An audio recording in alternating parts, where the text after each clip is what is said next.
Ronnie, welcome back to Capital Stewardship. How you been, my friend? Been great. Pleasure being back. Yeah, it's always great to see you. I'm going to tear right into it. You know what I'm going to ask you first. You and I are fans, students, consumers of good old Alex Hermosi, and you've now gone to a few events. You Hmm. just went, I don't know, what, a month ago to your latest? Yeah, about a month Um, now. Yeah. all right, let's dig in, man. Give me the report. Um, Tell me what you learned. What should I be doing from the knowledge you got? Give it to me, my friend.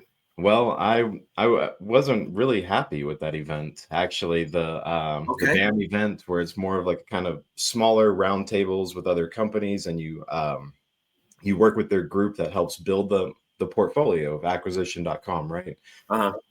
Well, I honest like the information they gave me, they were like, okay, your constraint is hiring. So here's how you should get like ramp up hiring, do well with it, be able to pull people in.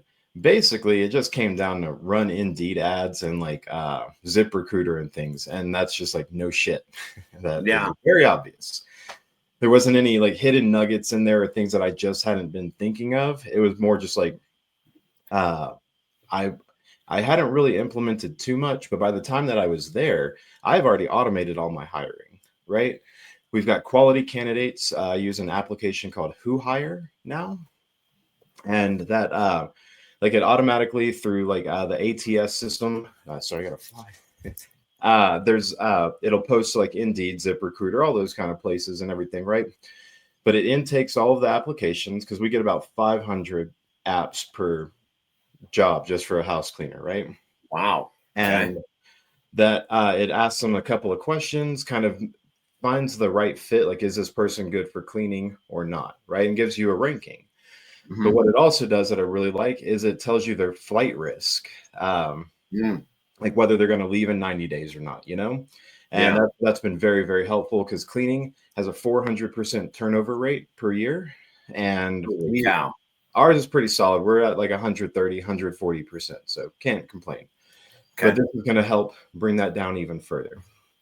So all of that said, it also has one-way interviews, which I really like. So, for instance, one week I had two people jump on a online interview with me, and they had face tattoos. Not going to send someone with face tattoos into someone's home for house cleaning. It's just Yep. non-negotiable. But Yep. with the one-way interview, I can see that beforehand, which really Mhm. helps me out. Um, so yeah, didn't really get much from it. I like some of the other people's sessions, like what they were telling them, took really good notes. It was great, but it was not worth what I had paid to attend.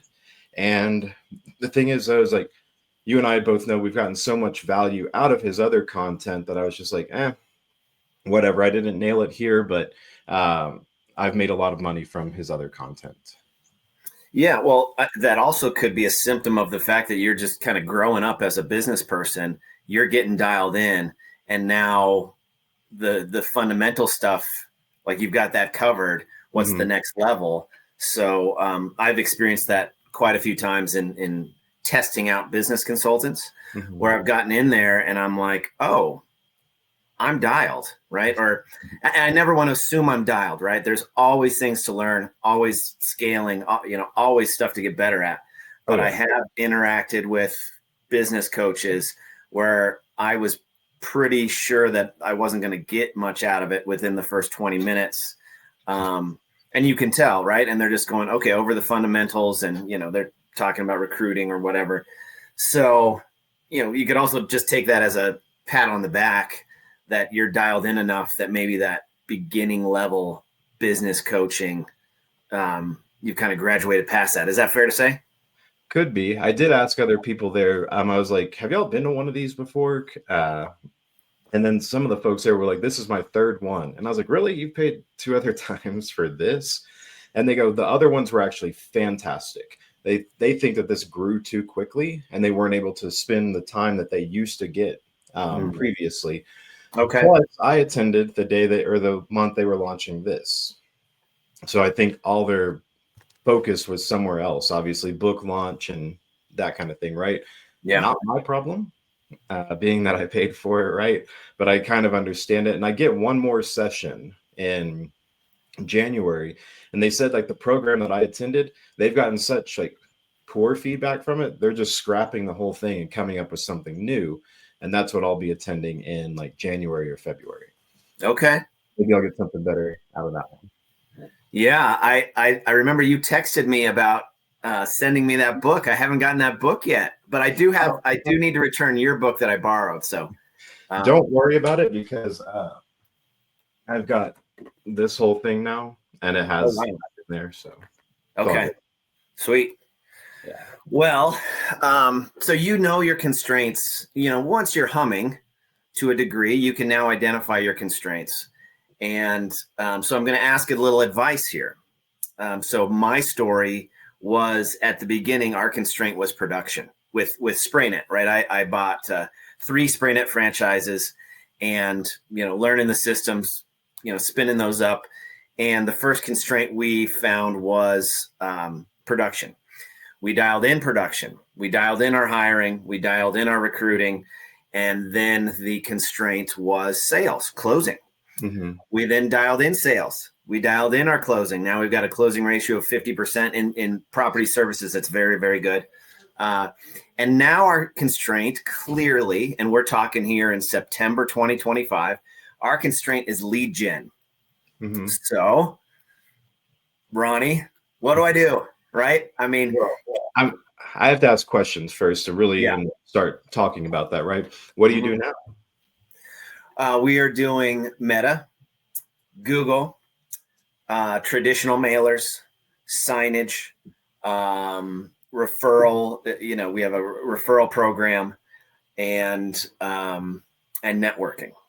Now, we had our Meta and Google were rocking and rolling. We're talking 25 to 30 leads a month, and closing 50% of those, that works. I mean, closing 30% of those, that works.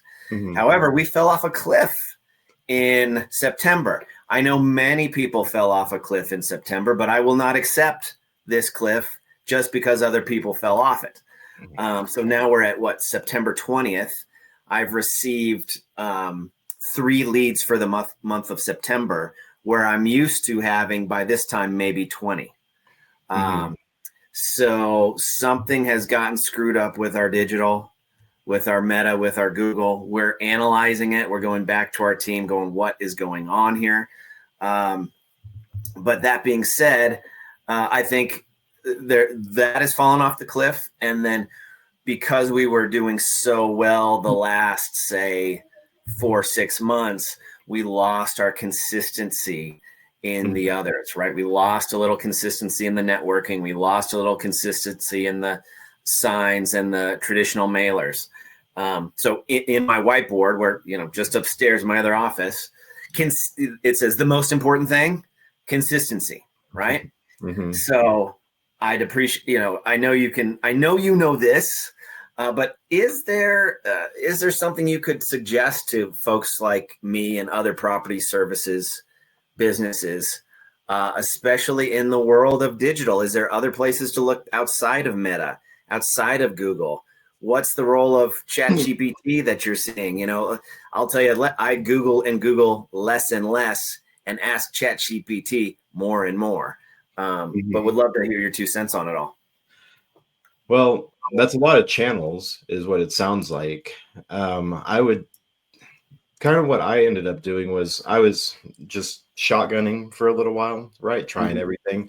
And recently, over the past 3 months, I just put it all into Google, like Google PPC, Google LSA. That's where the focus is. Landing pages targeting these keywords for these specific people, and it's because you have it written for consistency, but it's also just focus too. And by that, I mean focusing on just one channel. Because again, you like to go back to what Hormozy says. And he kept telling us at my first workshop was, until you are doing $1 million a year off of one channel, don't do anything else.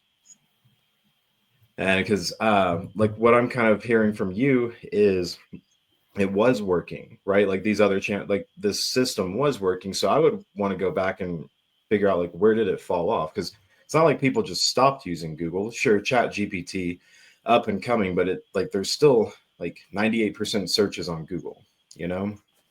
And did your offer change or like the landing pages or anything like that? None of that changed. We have to dive a little deeper, and we are certainly guilty of when it works, we're not paying attention to it. And Yeah. when it doesn't work, now we're like, what's going on? And so we just kind of had the come to Jesus moment this last week where we turned our head back and go, hey, we've had 2 or 3 leads. That's it. What's going on? So we're back to our digital marketer gal. What's going on? You know, and so we haven't gotten to the bottom of anything. Did budget change? Nope, budget did not change. You know, the pay-per-clicks did, right? So Google's a pay-per-click. And yeah, and the market has changed a bit. And I think it's fair to say, all right, kids are going back to school. You know, there is a lull in consumer spending on property services right when kids go back to school, especially in the suburbs, right? Yeah, I mean, mine has definitely shifted this month, which is weird though, because I was talking with another house cleaner out in New York, and she goes, she's been in business 30 years. And she goes, this is the best month we've ever had. And I was like, Yeah. that's strange, because like, but again, different markets, different, yeah, all sorts of stuff. You said PPC, and I was wondering, you're on LSA too, though, right? What is LSA? The local service ads. So like, it is a completely separate, it is within Google Ads, but it's a separate type of service, right? You just set like zip codes that you want. You have to verify your insurance with Google, verify a lot of little pieces about your business. Then you become Google guaranteed, which is where if you screw up on the job, Google will actually pay like $2,000 to these people based off of like if you broke something, right? You set a separate budget outside of your Google Ads, your Google PPC. You can set it to either messaging or phone calls. I turn the messaging off because our close rate is garbage on messaging, right? Because we're so commoditized. I have to get people on the phone to explain why we're different. Messages don't do that. Right. But whenever we get phone calls, that Google LSA has our highest close rate from like quality leads. So I would definitely look at that one. Yeah. They're not getting sent to landing pages or anything like that. They're just calling you directly. They're going to search painting in Highlands Ranch. It comes up with like these Google guaranteed painters. Like if you right now, if you were to Google like HVAC near me, you'll see that there's like a separate box. Like you don't get the SERP results immediately. You get these businesses, which that's the LSA piece. Oh, I love it. So yeah, we are not doing Google LSA. I'd love to walk through it one day, or just hit me up and I'll show you mine, how I set it up. Because there's not many dials you don't have much to really mess with on there. Just it's either going to work or not. Yeah, I'm in. You know, that brings up a good point. So I was on the phone with Alex Saldana, who's got a great YouTube page, and he's a real estate agent, house flipper, contractor. He's a very sophisticated, smart real estate professional. And he's been on the show. I've been on his show. And he was showing, and I was telling him my woes of Meta, because Meta was doing very well as well and kind of fell off the cliff. And then he said, and we hire out for this, by the way. This is not our internal team. We hire out for this. Okay. And he has become kind of a master marketer, and he does it for his own business. Mm-hmm. And he, you know, I really admire him because he's been doing his YouTube page, I don't know, 3 years, 4 years with no results. And then out of, you know, year 4, year 5, I don't know, I can't remember exactly, it's responsible for 60, 70% of his closed deals. Nice. It's really inspiring. So what he was saying about Meta, you know, and I'm just relaying what he was saying, don't take me as the expert here, but he's saying they're dialed in so much that you don't do all the filters advertising on Meta anymore. Mm-hmm. Meta already knows better than you, or better than the agency you hire out, right? You get in there and you just do what Meta tells you to do. And it sounds like the LSA is similar.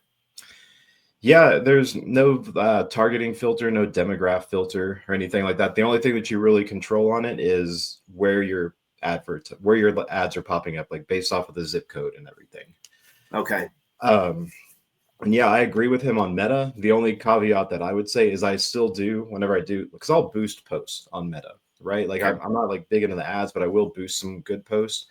I do put an age limit on it. I bumped that up to like 30. Generally, no one under 30 is wanting house cleaning services, and I don't want to waste it on like an 18-year-old, Yeah. honestly. Yeah. And yeah, that otherwise I just let it blast out at this point. I used to really target, but not anymore. Yeah. Well, that's good feedback. So now that's two people essentially telling me the same thing. Two people I respect telling me the same thing. Um, let me just pivot a little to the systems you put in place to manage your lead gen, to manage your sales force.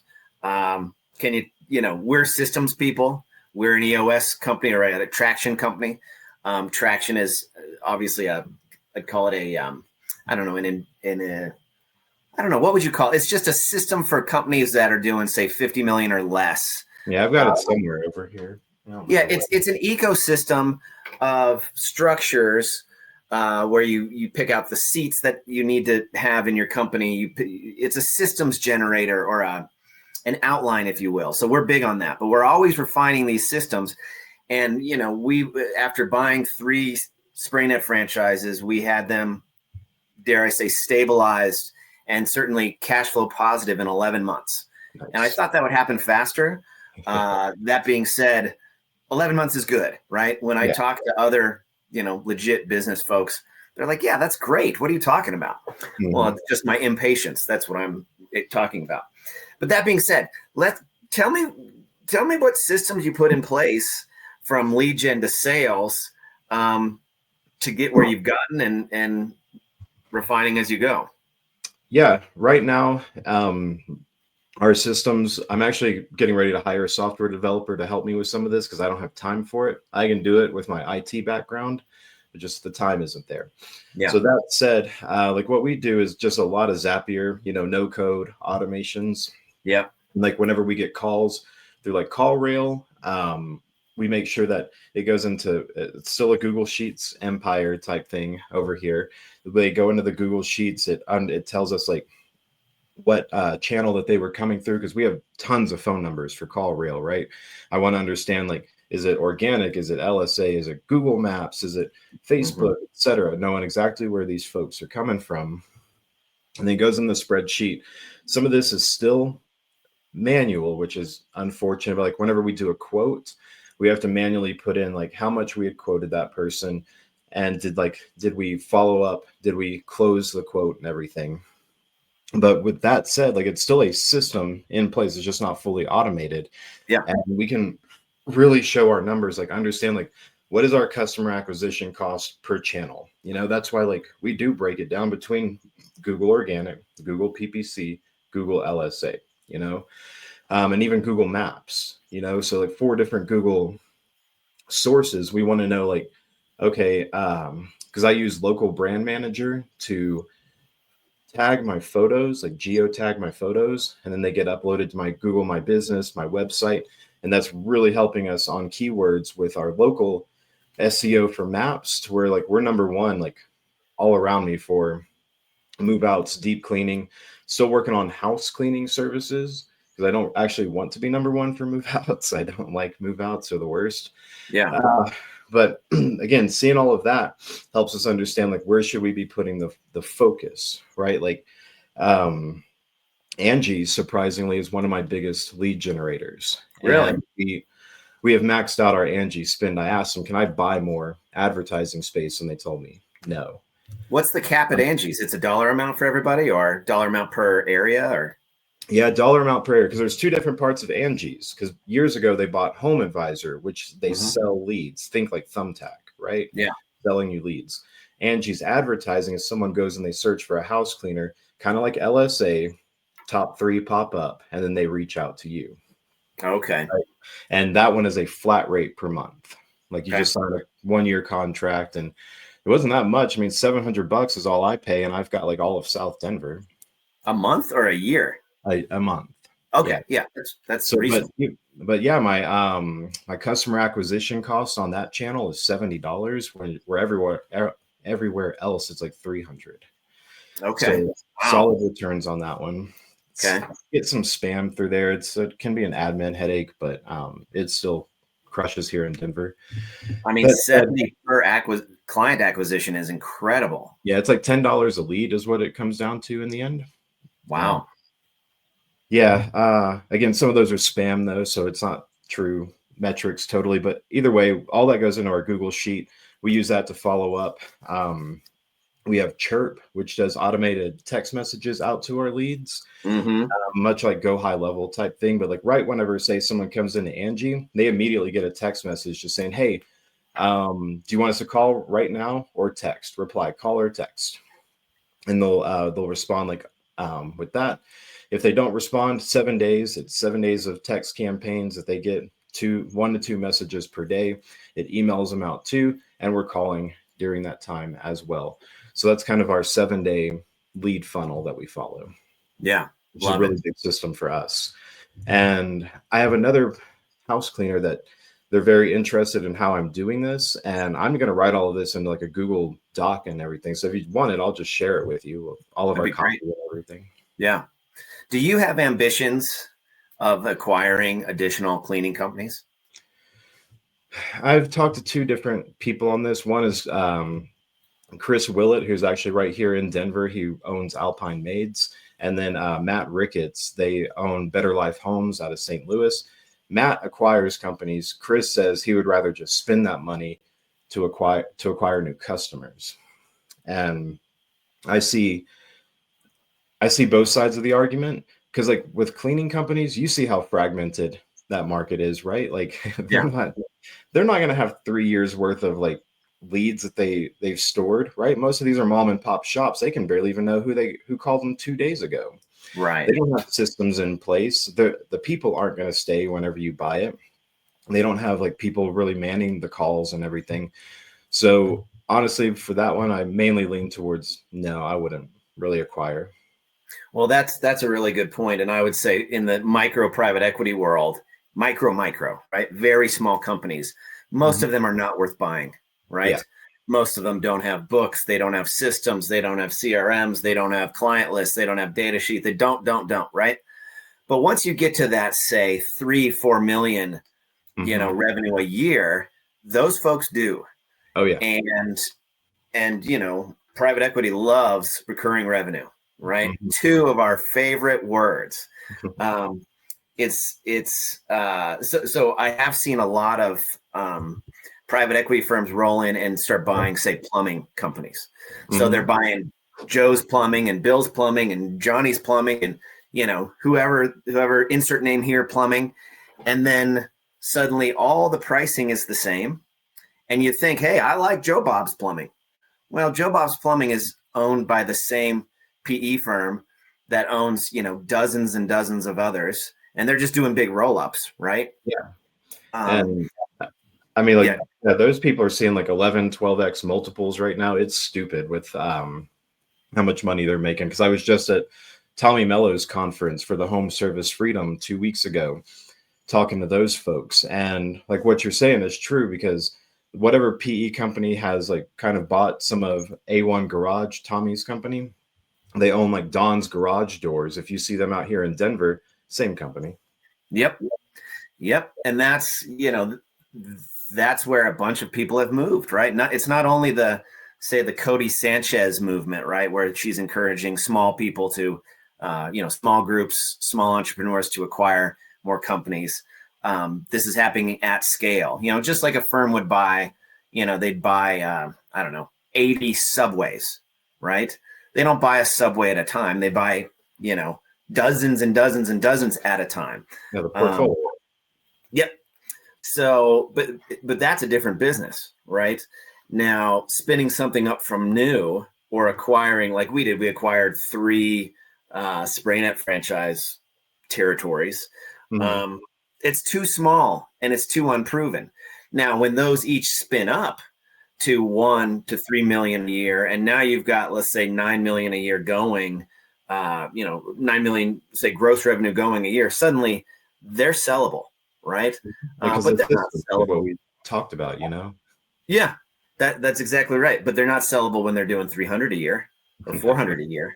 So there is that business. Yeah.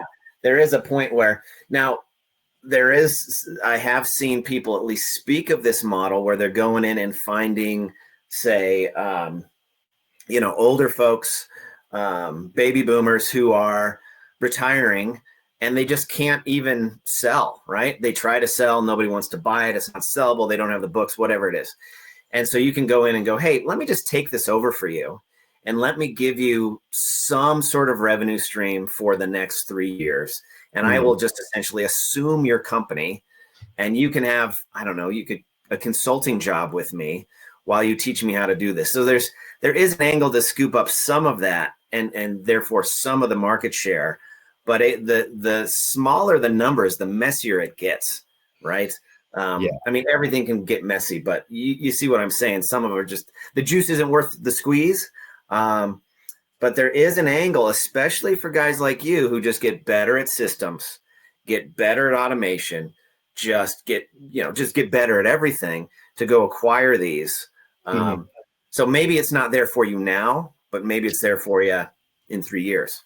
Yeah, just companies that have been around for 20, 30 years, clearly they have some sort of stability.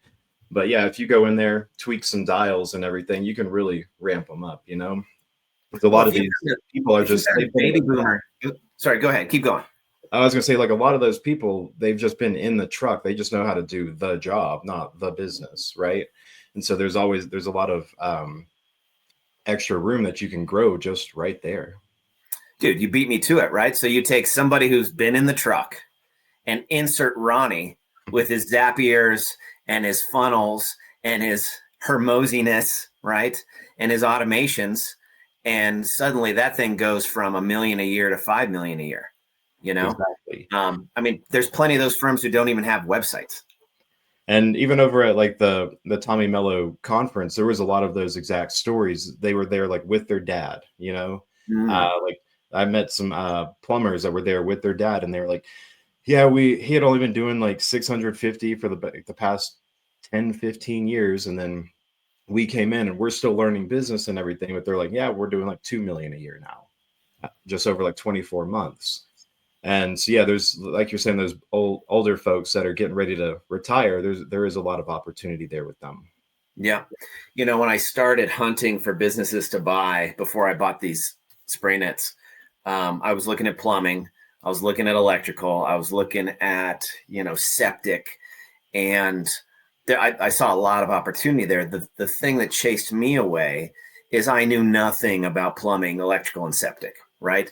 And septic was a big one.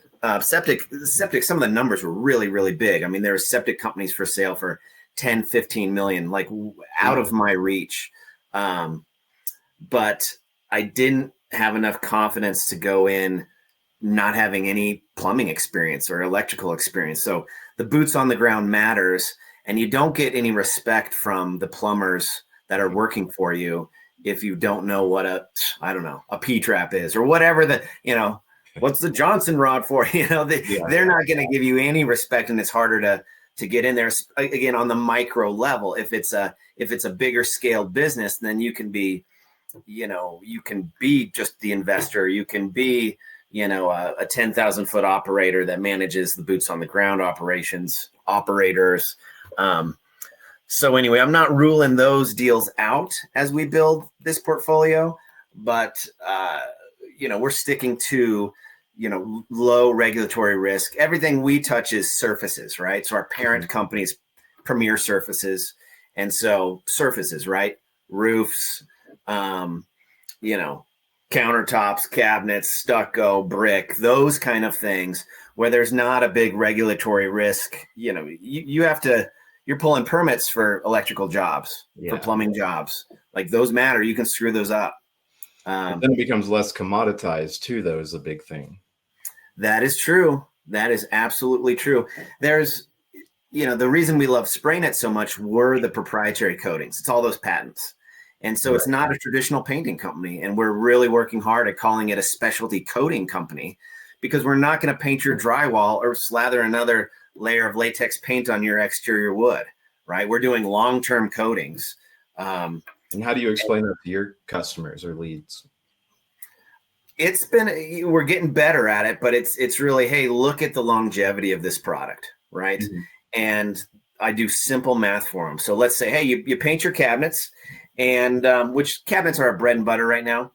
So you paint your cabinets with a traditional, latex paint, and that's going to start peeling probably within 1 to 3 years. Maybe you get 5 years, but it's very rare before it starts peeling.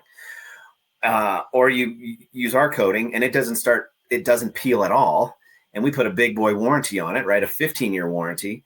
And that's for paint and labor. And so another thing we've been articulating is, so yeah, you'll get this lifetime warranty from Sherwin-Williams on their paint.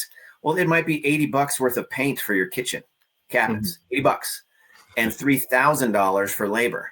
Yeah. So who cares? Okay, it peeled. Okay, here's an $80 can of paint. If you're willing to jump through all the hoops to go get that paint. So those are the two. I show them the math long term, and then I articulate the warranty. It's just going to take a while. Now we're humming, right? We've got $100,000 backlog. We've got a 6-week, 8-week waiting list. So it's working. But me as the main business development sales trainer, I really want to get better at that. And we start off by saying, hey, these are our patented specialty coatings, not paint. So well, if you have an 8-week backlog, do you actually need more leads right now? Yes. I can't get enough, my friend. I mean, we've had one bid in 2 weeks. That's unacceptable, right? There are franchises elsewhere. So this is a franchise out of Canada, and there are franchises in Canada that have a year-long waiting list, a year-long. Now, that's pretty crazy. Part of me is shame on them for not scaling to handle those customers sooner. But the other part of me is like, that's amazing, because they're well known in Canada, because in Canada, they were on the Shark Tank of Canada. They were on, it's called the Lion's Den, and they're sold out. You can't buy a spray net franchise in Canada. Here, there's only, they've only been in the US market for just under 3 years, and there's only 100 franchisees. Now, when the roof coating is certified for insurance, it will sell out overnight, right? So I do feel like I'm buying a McDonald's franchise in 1970 here. Like I'm on the cutting edge. But to your point, no, I can't get enough leads. I mean, I need to be sending somebody out to do quotes 5 times a week. And we're going into what's traditionally slow times for property services, right? The winter. Nobody generally wants people in their house in December and January. Although I did a special to boost those sales. So we're almost sold out for December and January because we're running a special, kind of planning ahead. But yeah, I mean, I don't think you can ever, no, you can't. You got to keep the flywheel spinning, So that's the systems, right? And instead of, now a system can be manual, right? I can write a system to get in the truck, open up the front door, close the front door, walk it in, and we still do that. Maybe not that basic, but close. And then we work at automating as much as we can of those systems. And then as we become more sophisticated or more knowledgeable about, automations, sure. But the system still needs to be clear. You need to know exactly what steps to take. And we want to have it articulated in a way that somebody at a 5th grade, 6th grade reading level could read it and go, okay, I get it. This is the point from point A to B. There's these 5 steps. Document everything that you do. Yep. Absolutely. Do you guys do company cam? We have company cam, but recently we've kind of fallen off the before and after photos that we generally do. Mainly because of my current CRM. It doesn't do very well with like uploading of media, because I switched CRMs like 2 months ago, and this was easier on the old one. I like my newer one better from an operational perspective, but there's still some kinks that we're working out. But we do have it. I love it whenever we do use it, because of the before and after photos are really nice, Yeah. Like I can have a very messy desk, and then we take a picture, then we just do the overlay whenever it's clean, take that picture, and everything looks great. Yeah. And so I'm trying to figure out how to automate to where like we can take those company cam photos and then just send them to the clients afterwards to kind of show what we did. Yeah. Well, I'll tell you, I'll give you a little little tutorial on Company Cam. So you get in there and you can do that AI version where you go around and you talk into your phone and click pictures, and it will add your voice to text to the pictures. And our jobs are multi-day jobs. Your jobs are probably one-day jobs, I'd assume. Generally, yeah, 95%. Yeah, the beauty of Company Cam for us is the client gets a text update of their project every day. Nice. So it's, hey, we degreased and sanded and primed. Here's pictures of everything. Tomorrow we're going to tack coat and paint. And they're never wondering what's going on. And those are time stamped. So when and what happened. Right. We ran into this guy who had he called himself a finished carpenter. He wasn't good at it, but he was really good at complaining about everybody else's work. And he complained to the client. We were working in conjunction with him, and he complained to the client that we hadn't primed, and that was a big one. We hadn't primed, and the client said, "Hey, so and so said you hadn't primed."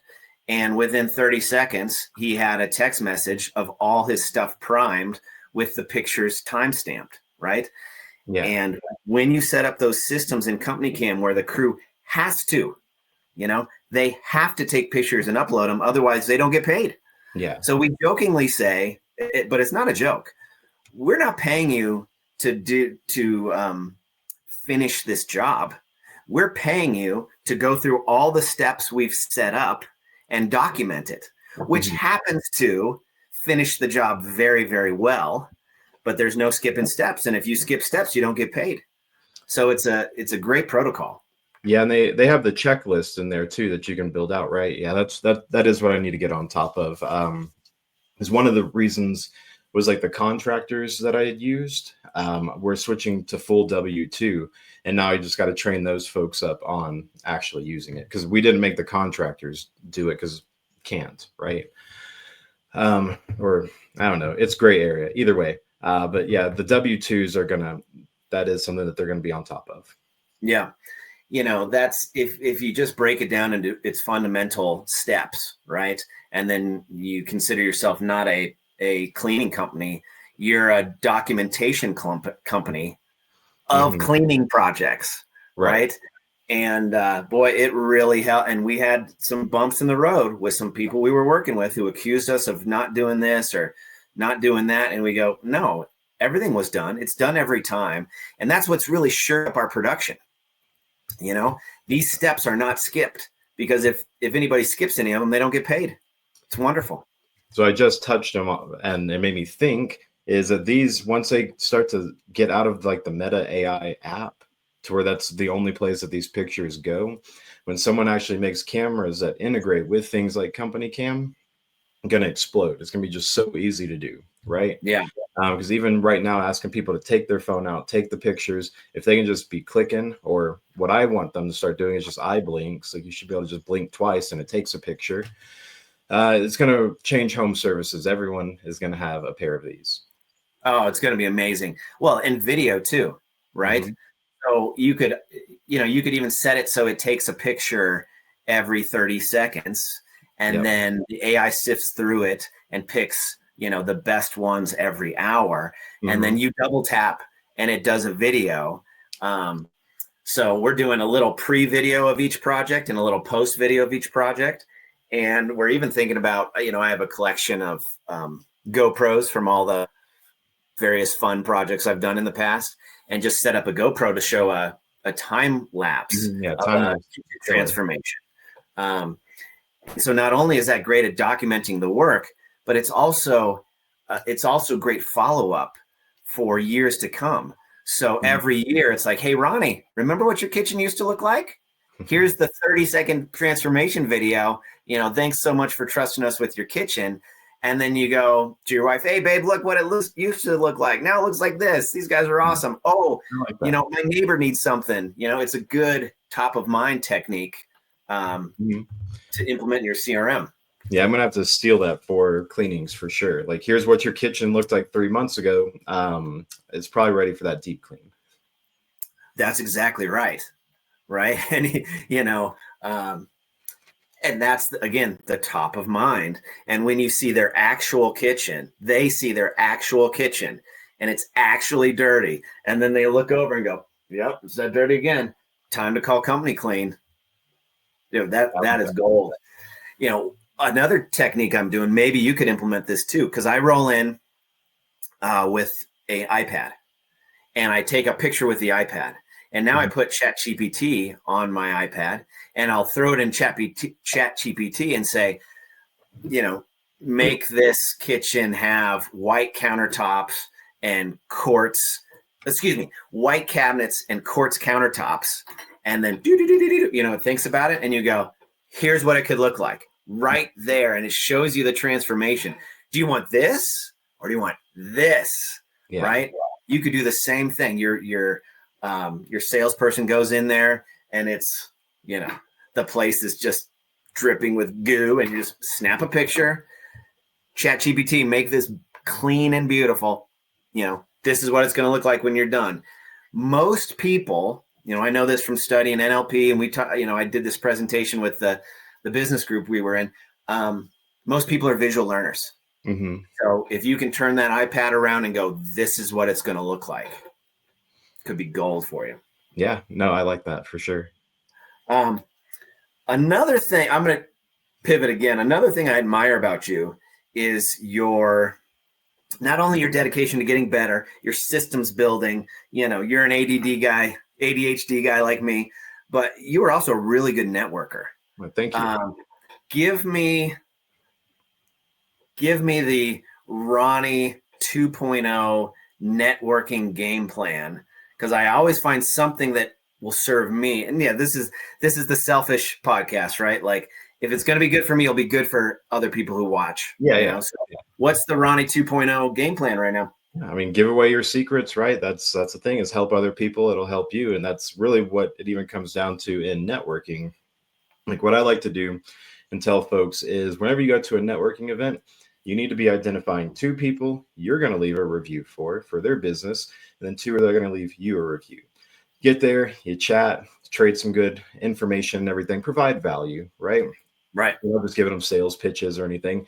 And then just say, hey, like, if you like me, if you thought that was helpful, would you mind leaving my business a review real quick? Let's snap a selfie, post that up there because that boosts your SEO by quite a bit. Whenever you have pictures, it shows that it is genuine and authentic and that it's not just some rando leaving you a review. And I think in small business, it is very important because we're here to talk about character within the business, right? You want to know that the owner is out there learning, growing, is a good person, is trustworthy, has integrity. And I don't think it's not a bullshit review at all. It's legitimate. And whenever people are searching for painting or cleaning or HVAC, they were to see me, you or Marcus or someone out there in all the pictures, that builds a lot of trust. Yeah. And again, if you do that, if you go to one networking event a year, that's 104 reviews right there. Wow. That's a good one, man.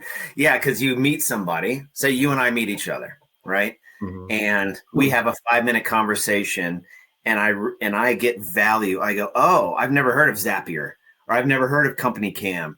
Oh, what, and you make my life better in 5 minutes. Mm-hmm. Then I can go, dude, you're awesome. Snap a picture. Hey, this is Ronnie from Company Cam, or excuse me, this is Ronnie from Company Clean. Mm-hmm. He made my life better in 5 minutes. He's awesome. Review done. Yeah.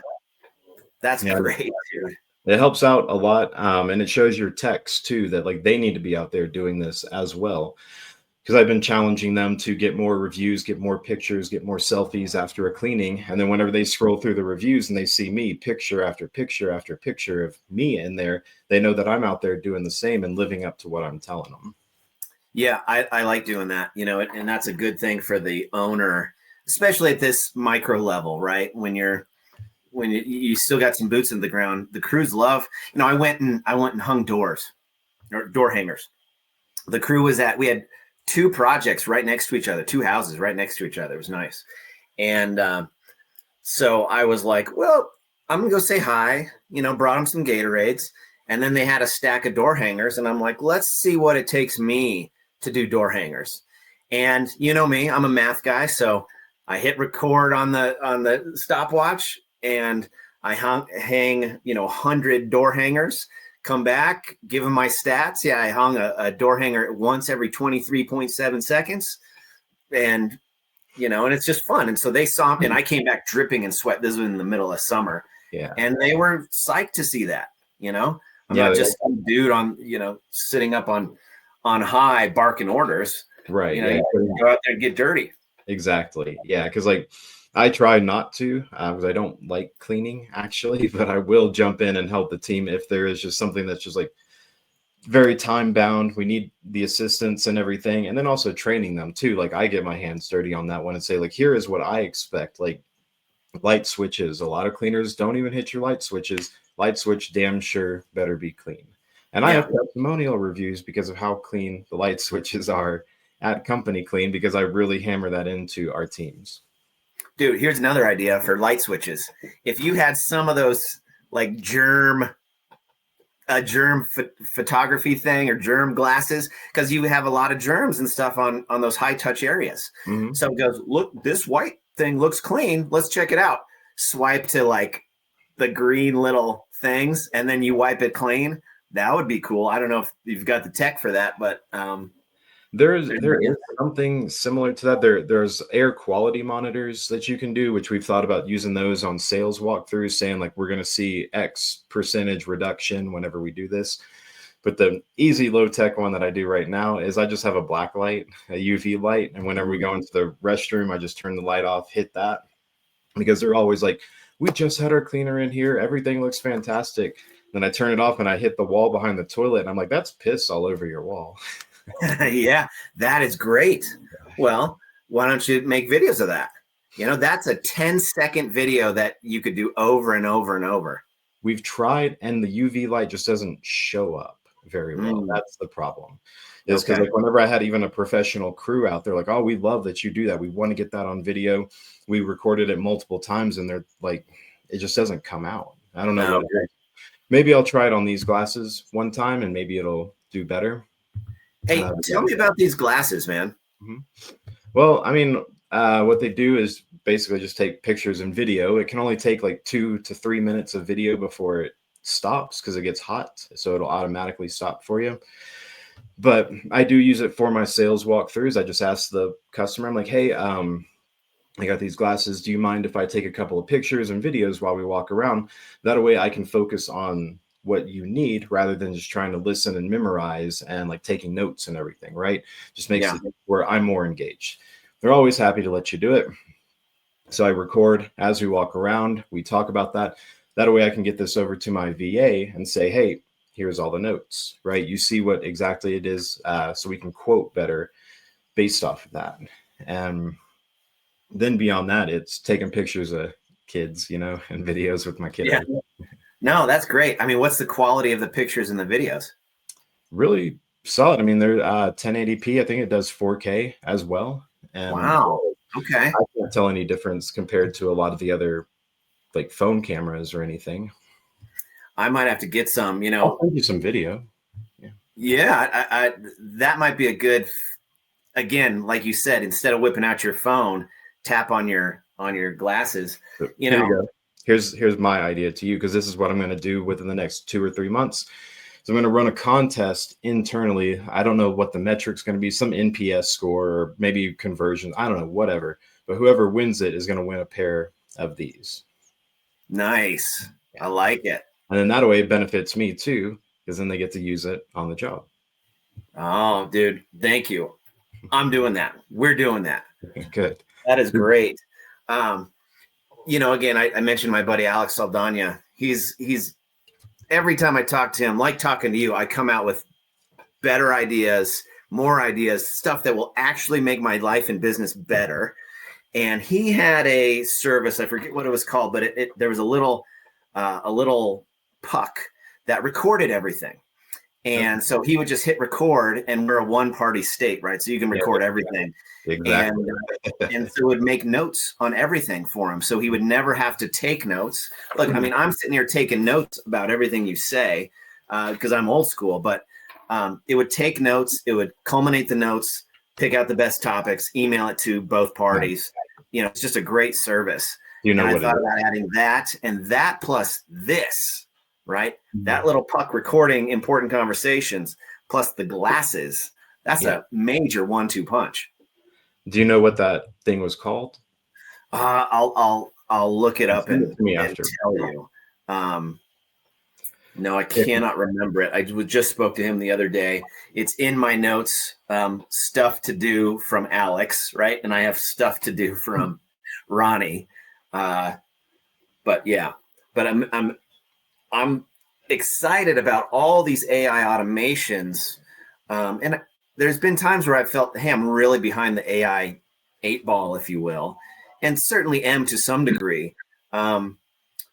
That being said, there's plenty of people just ignoring it completely, and that's Mhm. crazy. Or they just don't know where to start. They know of it, but they don't know how to implement any of that. Right. You just got to start trying.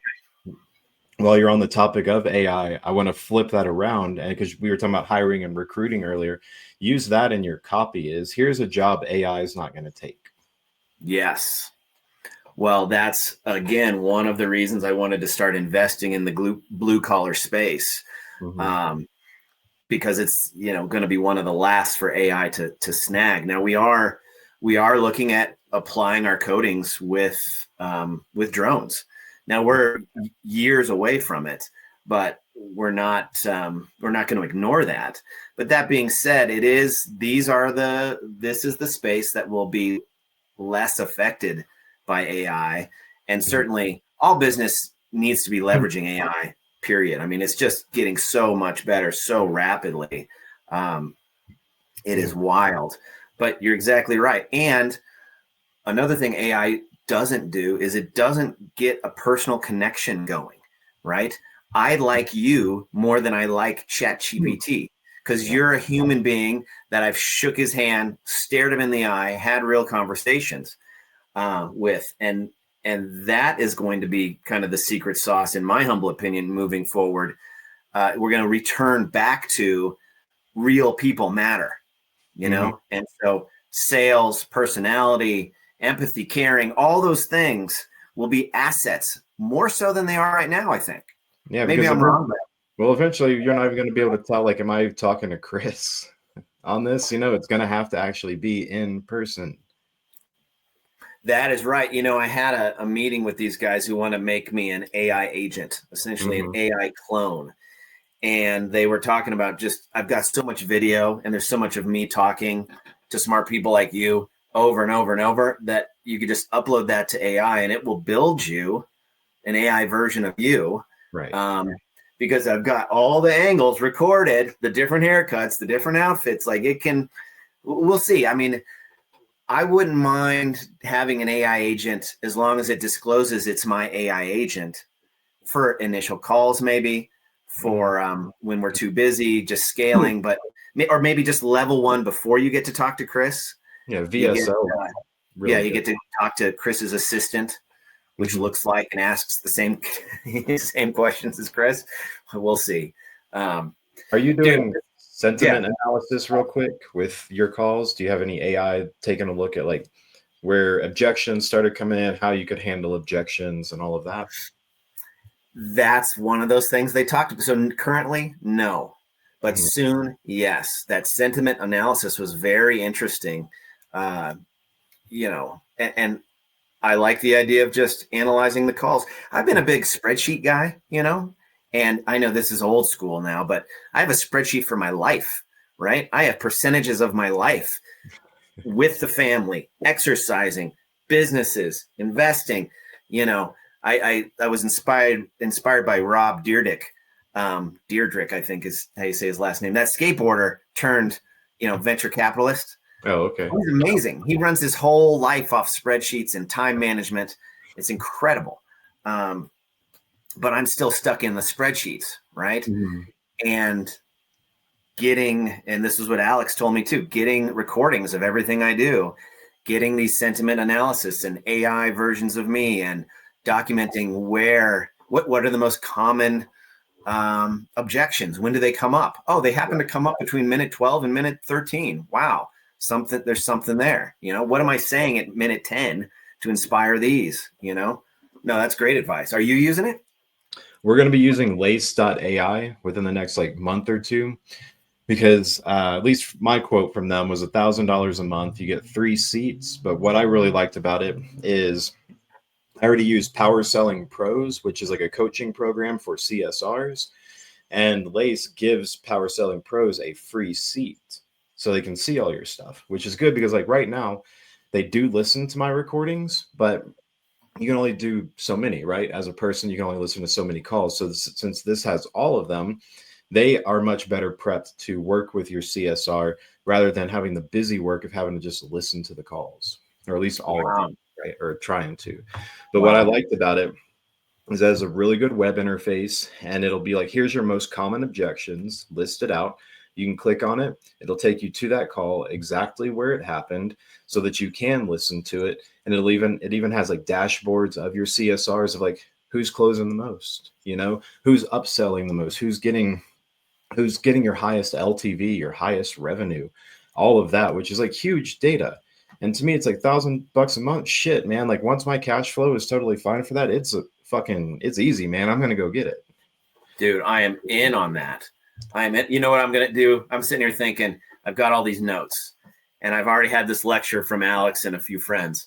I'm throwing this pod into AI and I'm going to scrape all this essential information with a hierarchy to-do list. And, I got to get away from chicken scratch on paper like a caveman. At least you do. Like I take notes, but it's like in 8 different applications and I can't ever find it. Yeah. Well, I have this little note thing because these are digestible little sheets of paper. But I mean, look at my notes from yesterday. Matt Hobart from Honey Dudes, they're out of Ohio. He had one of those Remarkable tablets, and he's like, dude, it changed my life. He's like, you absolutely need to get a Remarkable tablet. See? Are you familiar with those ones? It's so like Kindle, the e-paper and everything. Well, it's one that you can write on, handwritten, but it will take all of your stuff. It can transcribe that into a Google Doc. It'll work with AI, Chat GPT, etc. And you can search through all of your notes, which is huge. But I mean, it's a little tablet, not very big, and you can just write on it just like paper. Yeah. We're coming to a slower season for a lot of my businesses, right? We're entering, my portfolio of companies is every one of them, from real estate investing to lending to, SprayNet to, the list goes on. They all have a winter lull, which is a great time to go snowboarding, but it's also a great time to work on, the macro tech stacks that will help all these companies. So I'm sitting here going, yeah, this would work for SprayNet. This would work for, Lod Capital Partners, Excel Financial Group, on and on and on. So this is gold, man. Dude, it is always a pleasure to have you on. Yeah, I love being on, love chatting. Again, we can always go for more than an hour and everything because we didn't even talk about everything I did with this book. Dude, it's almost like you need to come on once a month, right? Probably so, yeah. Well, I think we need to have a more regular, because the last time you were on was months ago. March or something, April. Yeah. The next time will be far sooner, maybe as early as next month, man. Let's do it. It's fun to talk to you. If you'll. Yeah, I'm always down to do it on a weekend. Yeah, Saturdays are great, huh? Wonderful. Well, thank you. Let's keep rocking, man. You're the man. I appreciate you. Yeah. And until next time. All right. Take care, Chris. Good seeing you. You too, brother. Bye-bye.